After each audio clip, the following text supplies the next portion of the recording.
என்ன அது வெறும் பழைய பட்டு புடவை தானே, அதப்போ 20,000 சொல்லிட்டு இருக்கீங்க. அசால்ட்டா பேசுறீங்க. இப்பதானே இந்த பழைய பட்டு புடவை 20,000 கொடுத்து வாங்கி வச்சிருக்கேன். என்ன இந்த பழைய பட்டு 20,000 ரூபாயா? உங்க வீட்டுல பழைய பட்டு புடவை இருந்தா கொண்டு வந்து கொடுங்க. 1000 இருந்து 35,000 வரைக்கும் கொடுக்கலாம். உட்காருங்க சார், ஒரு நிமிஷம் உரைச்சு பார்த்துட்டு சொல்றேன்.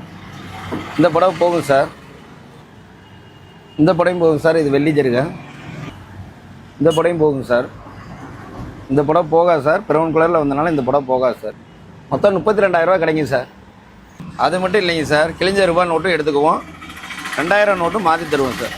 நீங்களும் உங்க வீட்டுல இருக்கிற பழைய பட்டு புடவையை கொடுத்துட்டு கையில காசு வாங்கணும்னு வச்சீங்கன்னா ஸ்ரீ காமாட்சி பட்டு சென்டருக்கு உடனே ஒரு விசிட்ட போடுங்க. இந்த கடையோட எக்ஸாக்ட் லொகேஷன் எங்க இருக்குன்னு பாத்தீங்கன்னா தென்காசி நடுபலுக்கு ஆப்போசிட்ல இந்தியன் கேஸ் பக்கத்துல தான் இருக்கு. அப்படி இல்லனா ஸ்கிரீன்ல தெரிய நம்பரை கான்டாக்ட் பண்ணாலே போதும், உங்க வீடு தேடி வந்து நல்ல ரேட்டுக்கு பழைய பட்டு புடவை எடுத்துப்பாங்க. இந்த வீடியோவை வீட்டுல நிறைய பட்டு புடவை வச்சிருக்கிற ரிச்சான பர்சனுக்கு ஷேர் பண்ணுங்க. இந்த மாதிரி நிறைய வீடியோஸ்க்கு நம்ம பேஜை மறக்காம ஃபாலோ பண்ணிக்கோங்க.